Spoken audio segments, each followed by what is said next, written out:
आज बच्चों क्लास 12 में पढ़ेंगे वैद्युत रसायन में हाइड्रोजन का मानक इलेक्ट्रोड विभव। हाइड्रोजन के मानक इलेक्ट्रोड विभव बनाने के लिए क्या करते हैं, कांच की एक जैकेट ली। इस कांच की जैकेट में प्लेटिनम के तार को लगा दिया। एक पात्र लिया, उस पात्र में HCl का विलयन भर लिया, 1 m का HCl का विलयन भर लिया और उसका टेम्परेचर कितना रख दिया, 25 डिग्री सेल्सियस रख दिया। कितने डिग्री सेल्सियस? 25 डिग्री सेल्सियस रख दिया। उसमें प्लेटिनम के तार को लटका दिया। प्लेटिनम के तार के अंतिम सिरे पर PT ब्लैक को लटका दिया। क्या कर दिया? PT ब्लैक को जोड़ दिया। जोड़ देने के पश्चात उसे कांच की जैकेट के द्वारा क्या कर देते, ढक देते। कांच की जैकेट के द्वारा ढक देते। फिर उसमें एक वायुमंडलीय दाब पर क्या करते हैं, एक वायुमंडलीय दाब पर हाइड्रोजन गैस प्रवाहित करते हैं। तो हाइड्रोजन गैस PT ब्लैक के द्वारा अवशोषित हो जाती है। हाइड्रोजन गैस PT ब्लैक के द्वारा अवशोषित हो जाती है, जिससे उसके मानक इलेक्ट्रोड विभव को देखते हैं कि हाइड्रोजन गैस हाइड्रोजन आयन में परिवर्तित हो जाती है। हाइड्रोजन आयन में परिवर्तित हो जाती है, जिससे उसके मानक इलेक्ट्रोड विभव का मान देखते हैं तो E0 बराबर आता है ±0.00 वोल्ट। 0.00 वोल्ट। यदि इसकी हम अर्धशैल अभिक्रिया देखें, अर्धशैल अभिक्रिया देखें तो PT का तार सॉलिड, एक लाइन, HCl का 1 m का विलयन, 1 m का विलयन। ऐसा भी लिख सकते हम, PT की छड़ सॉलिड है, एक लाइन खींच दी, इलेक्ट्रोड को इंडिकेट कर रही है, और H+ आवेश इक्वस का 1 m का सॉल्यूशन, 1 m का सॉल्यूशन। ये हाइड्रोजन के मानक इलेक्ट्रोड विभव की अर्धशैल की अभिक्रिया। हाइड्रोजन के मानक इलेक्ट्रोड विभव की अर्धशैल की अभिक्रिया। अब आती है विद्युत रासायनिक श्रेणी। विद्युत रासायनिक श्रेणी, इसको कहते हैं इंग्लिश में electrochemical series. Electrochemical series short form में कह देते हैं ECS। E हो गया इलेक्ट्रॉन, C हो गया केमिकल और S हो गया सीरीज, इलेक्ट्रोकेमिकल सीरीज। तो विद्युत रासायनिक श्रेणी क्या है?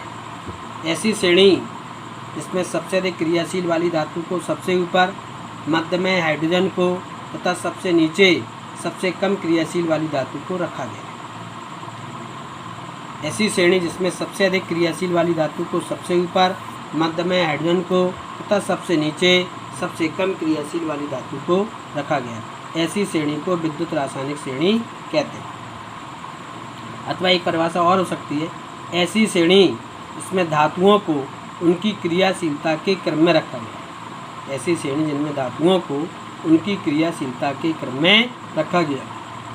एक परिभाषा और हो सकती है, ऐसी श्रेणी जिसमें सबसे अधिक ऋणात्मक मानक इलेक्ट्रोड विभव वाली धातु को सबसे ऊपर, मध्य में हाइड्रोजन को तथा सबसे नीचे सबसे धनात्मक मानक इलेक्ट्रोड विभव वाली धातु को रखा गया है।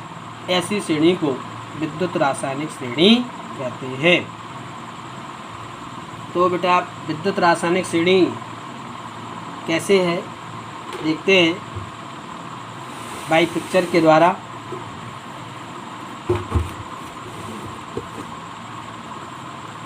सभी बच्चों को दिखा रही होगी विद्युत रासायनिक श्रेणी। तो विद्युत रासायनिक श्रेणी में आप सबसे पहले देख रहे हैं लिथियम को सबसे पहले रखा गया। लिथियम के बाद potassium, barium, strontium, calcium, magnesium को रखा गया है।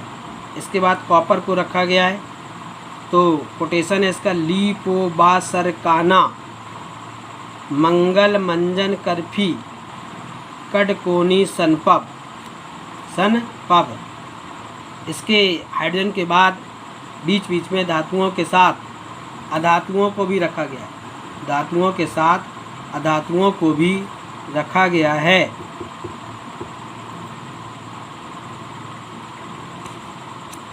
आपको गोल्ड तक विद्युत रासायनिक श्रेणी दिखाई दे रही है।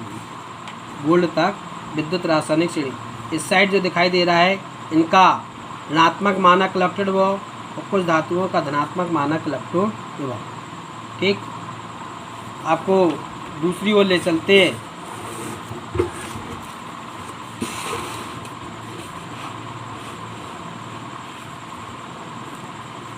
ये अधातुओं की विद्युत रासायनिक श्रेणी है।